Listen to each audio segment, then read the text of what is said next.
testemunho da minha conversão a Cristo, e primeiras experiências com Deus. Paz e graça, amados. Meu nome é Tomini Arnaldo Costa. Sou de Moçambique. Quero relatar a minha conversão e as experiências que pela graça tive com Deus, para incentivá-los a buscar mais a Deus. Amados, considero que sou fruto de uma segunda chance. Na minha infância, meus pais contam que fiquei 3 dias quase morto. Não havia mais esperança de vida. Era como um morto-vivo esperando Deus tirar seu fôlego. Mas após uma forte intercessão das servas de Deus, o Senhor se compadeceu e restaurou a minha saúde, facto que era suficiente para que na minha adolescência tomasse a decisão de viver para Cristo. Mas apesar disso e de ter nascido em um berço cristão, me tornei um crente raimundo. Vivia com um pé na igreja e outro no mundo. Desprezava a igreja, e sempre que para lá ia, era motivado por segundas intenções. Digo isso porque havia uma moça a quem gostava na época. Isso me fez um mero frequentador de igreja. Mas a verdade é que Deus não nos chamou para sermos simples espectadores do Evangelho, mas por um propósito maior. E cabe a cada um de nós na terra descobrir qual o propósito de Deus na sua vida. Embora cantava e testemunhava a palavra na igreja, era sobre um Deus que não conhecia, pois nunca havia tido um encontro com ele e muito menos o temia. E para provar isso, na minha adolescência já saquei dinheiro de oferta na igreja. Enquanto se orava, achava que ninguém sabia, porém estava enganado, porque para Deus não há segredo oculto, e se tivesse morrido antes de me arrepender e me converter a Jesus, sem dúvida hoje estaria no inferno por tocar naquilo que é sagrado. Às vezes cometemos um pecado em oculto, e só porque o pastor não viu, achamos que está tudo bem, mas digo, apesar do pastor não saber, Deus o sabe. Arrependa-te enquanto der tempo, e saia da enganação de Satanás, porque ele te faz pensar que podes pecar, mas logo vais se arrepender. Uma coisa é certa, Deus não costuma tratar esse tipo de pecado leviamente. Depois que muitos anos se passaram após a minha conversão, pedi perdão a Deus por esse pecado, e ainda tive que fazer uma oferta de restituição. Irmãos, estou certo que muitos de nós conhecemos a história de Zaqueu, o coletor de impostos. No dia que teve um encontro com Jesus se converteu, e ainda teve que demonstrar a prova do seu arrependimento restituindo em dobro tudo que havia roubado. Minha conversão foi aos meus 16 anos, por conta de uma decepção. Fui a Jesus de coração quebrantado, o Espírito Santo amoleceu meu coração e pela primeira vez fiz algo que apesar de muitos anos indo à igreja nunca havia feito. Dobrei os meus joelhos com a porta fechada no quarto, e aceitei a Jesus como Senhor e Salvador pessoal. Daí em diante meu foco não era mais o meu problema. Tive que deixar Jesus como capitão do meu navio. Ele se tornou o centro da minha vida. Passei a orar e jejuar 2 a 3 dias por semana. Mais tarde, quando me dei conta, já estava fazendo o mesmo exercício devocional todos os dias sem parar. Vivia de oração. Não aguentava ficar um dia sem orar e jejuar, inclusive aos finais de semana. E foi a partir da oração e jejum que nasceu meu relacionamento com Deus. Passei a orar 3 vezes por dia, sendo uma vez na madrugada, outra vez ao meio-dia e também de noite. Minhas orações eram acompanhadas pela leitura da palavra, louvor e adoração. Já não era mais o mesmo. Comecei a marcar a diferença porque Jesus mudou o rumo do meu barco e me ensinou a navegar contra as correntezas do pecado. No começo não foi fácil, porque muitos jovens da minha igreja ainda estavam mergulhados nos desejos da mocidade. Diante dessa situação escolhi me separar, me enchartei a Jesus e passei a andar com ele que nunca mais tive desejo de me separar dele, como diz na palavra em Coríntios 6:17. Mas o que se ajunta com o Senhor é um mesmo espírito. Assim foi comigo, porque Deus firmou os meus pés sobre a rocha, que me foi difícil balançar para a esquerda ou direita. Não digo isso para me vangloriar, pois sei que a minha caminhada com Deus, assim como as experiências que com Ele tive, foram frutos de um relacionamento que pela graça cultivei com Deus. Quero abrir meu primeiro parêntese aqui, a quem diga, quem me dera ter tal graça. Só para lembrar, apresso para tudo. De realçar que jamais quero vender a graça de Deus, mas até a redenção da humanidade não foi de borla. Custou o precioso sangue de Jesus derramado na cruz do Calvário, para dizer quem quiser ver a materialização da graça de Deus na sua vida, terá que pagar o preço da busca constante pela oração e jejum. Conforme sabemos, a morte de Jesus, para além de nos dar acesso ao Pai, também nos deu a liberdade para entrar no céu, mas cabe a nós pagarmos o preço da santificação para entrar no céu, porque ele é conquistado à força. Como disse Jesus, e, desde os dias de João Batista até agora, se faz violência ao reino dos céus, e pela força se apoderam dele. Mateus 11:12. Voltando à minha conversão, Satanás inconformado me trouxe várias pretendentes, tudo para me derrubar, mas como não podia ceder à distração do inimigo, busquei mais ao Senhor, e o Espírito Santo me deu forças para resistir ao diabo e vencer as suas artimanhas. A princípio não entendi o motivo daquilo acontecer, mas Satanás, que é astuto, percebeu que Deus estava prestes a abrir a minha visão espiritual e me passar algumas revelações.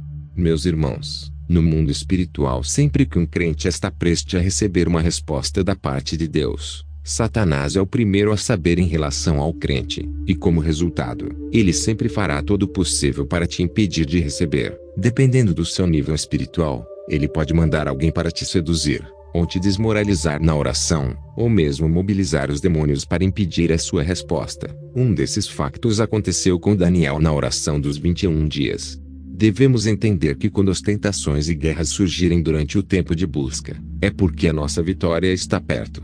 Oh, glória a Jesus! Depois que venci, tive vários sonhos de revelação e visões da parte de Deus, e ainda meu relacionamento com Deus ia cada vez mais crescendo. Uma vez, após uma oração de 72 horas, Jesus começou a me aparecer em sonhos. Passei a ver coisas que iriam acontecer. Em uma experiência que tive, o Senhor me visitou em uma visão de noite. Me vi parado na terra, quando de repente levantei meus olhos ao céu. Vi um relâmpago atravessando o céu, quando de repente o sol perdeu seu resplendor, o céu se escureceu, e vi fogo misturado com vapor de fumaça subindo. Fiquei calmo, pois sabia que Deus estava me mostrando com um certo propósito todo aquele cenário. Quando olhei à minha esquerda, uma multidão de pessoas corriam agitadas e desesperadas para o meu lado direito, e vice-versa. Despertei com mente turbada, porque não sabia que o significava aquilo, por ser muito novo na fé. Me consagrei como sempre. Quando chegou a hora do devocional, lá estava eu, sozinho na sala da casa da minha avó, e após ter orado, abri uma só vez a minha Bíblia e caí em Atos 2:17. Desci mais para 19, 20 e 21. Me surpreendi por ver o que vi na visão que tive. Fiquei extasiado, meus sentidos foram aguçados. De repente ouvi um som de asas batendo acima da minha cabeça. Eram de uma pomba. Naquela hora senti forte a presença de Deus, e hoje afirmo com convicção que era a presença do Espírito Santo trazendo-me o sentido da visão. Glória a Deus que ainda revela aos seus pequeninos os mistérios ocultos aos sábios. Em Jeremias 33:3, diz: clama a mim, e responder-te-ei e anunciar-te-ei coisas grandes e firmes, que não sabes. E também está escrito: mas, como está escrito, as coisas que o olho não viu, e o ouvido não ouviu, e não subiram ao coração do homem são as que Deus preparou para os que o amam. 1 Coríntios 2:9. Amados, ele ainda vela pela sua palavra para cumpri-lo. Outra experiência que tive no início da minha trajetória com Deus. Durante uma vigília na igreja, me sentia muito fraco devido ao jejum. Chegado o momento da intercessão, pedi força a Jesus, quando de repente um vento soprou sobre mim, e logo minhas forças foram restauradas. Glória a Jesus!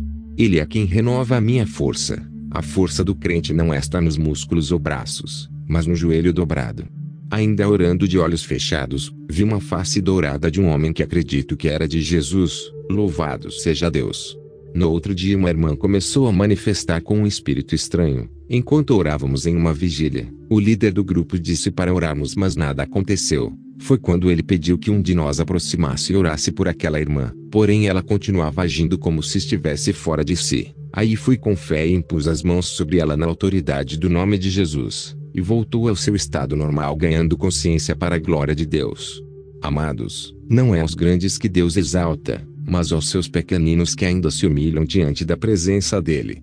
Outro dia fui a Machamba, e Satanás havia armado um laço de morte contra a minha vida. Sem saber, peguei no regador e me direcionei ao poço para buscar água. De repente, a uns 2 metros das bananeiras e a 3 metros do poço, ouvi Deus falando comigo dizendo: filho, há uma cobra nas bananeiras. Fiquei parado e assustado, pois era minha primeira vez ouvir a voz audível do Pai falando comigo. Logo, virei meus olhos às bananeiras, e vi a cobra, que de tão assustada por me ver fugiu, entrando em um buraco.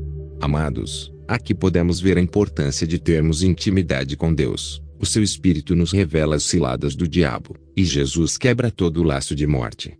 Se Deus não fosse comigo, acredito sem dúvida que o pior teria acontecido. Glórias a Jesus! A ele pertence o livramento da morte. Irmãos, Satanás é descrito na Bíblia como serpente, e ele não brinca, continua agindo diante dos nossos olhos sem nos aperceber. Precisamos de manter uma vida de oração. Aos que ainda não acreditam na existência de Deus, Ele é real. Eu sou prova viva não só da sua existência, assim como do seu real poder. Muitos dizem que Deus já não fala como no passado. Amados, Ele não muda. Precisamos de renovar a nossa sensibilidade espiritual à sua voz, porque Ele ainda fala e age como quer. Aqui vai uma dica para quem quiser crescer mais com Deus. Numa fase inicial, não busque milagres, visões, revelação ou profecias. Procure primeiro ter intimidade com Deus. Siga os passos de Jesus e deixe o Espírito Santo tomar o volante da sua vida, e Ele orientará os seus passos.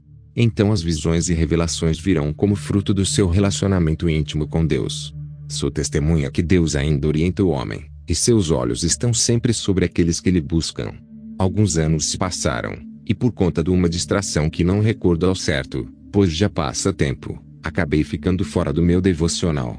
Em um sonho de revelação, me vi saindo da igreja com alguns irmãos. Eles foram os primeiros a saírem. Enquanto me direcionava ao portão, de repente vi um anjo de Deus trajado de vestes resplandecentes vindo ao meu encontro, e me passou uma mensagem da parte de Deus para voltar ao caminho. Quando acordei, fiquei maravilhado e voltei ao caminho. Depois de um tempo andando com Deus, houve uma vez que tive uma experiência marcante com o Espírito Santo. Como achei que pudesse tirar umas férias, fiquei enfraquecido e parei de orar naqueles dias, e quando fui deitar, de repente fui transportado para dentro de um templo, onde notei que estava sozinho a uma certa distância do púlpito. Ali, irmãos, vi o Espírito Santo descendo na forma corpórea de pomba branca, e senti forte a presença de Deus, que meus pés não podiam permanecer de pé diante da sua glória que enchia aquele lugar. Era como se uma força invisível me fizesse ajoelhar-me com minha face em terra, e rosto banhado de lágrimas por ver Deus. Me sentia culpado pelos meus pecados e indigno de estar em sua presença. Ele me disse: Noé, volta para mim. Aí senti meu espírito entrando no meu corpo, quando despertei com temor e me reconciliei com Deus. Amados, não há nada mais bom que andar na presença de Deus. Há quem vai duvidar disso, mas meus irmãos, essas experiências são verdadeiras quanto vocês que me ouvem. Não há limites para quem tem intimidade com Deus. Sua presença supera tudo. Nem o pecado jamais vai superar essa doce presença. Apesar de sermos desmoralizados na caminhada com Deus, Ele ainda nos ama. E para provar o nosso amor para com Ele, precisamos de nos erguer da cinza e nos acertar com Ele enquanto for tempo. Ir à igreja nem sempre é sinal de estar bem com Deus ou de ser salvo. Porque você pode estar na igreja e mesmo assim estar distante de Deus. Porque não é a igreja nem a sua placa, mas somente Jesus que salva. Você que quer ser salvo, aceita Jesus como seu Senhor e Salvador. Para tal, faça a seguinte oração comigo: Senhor Jesus, eis-me aqui. Confesso que sou pecador, e não sou digno de ser chamado seu filho, mas sei que um dia o Senhor se despiu da sua glória, e pagou por mim um preço terrível de morte na cruz do Calvário. Perdoa os meus pecados, apaga o meu nome do livro da condenação e escreva-o no livro da vida. Faça-me uma nova criatura e coparticipante das suas promessas. Desde já renuncio ao mundo e decidido vou carregar a minha cruz até o dia que te verei na glória. Oro e agradeço em nome de Jesus. Amém. Em breve voltarei a relatar as minhas experiências sobre batalhas espirituais. Que Deus abençoe os irmãos em nome de Jesus.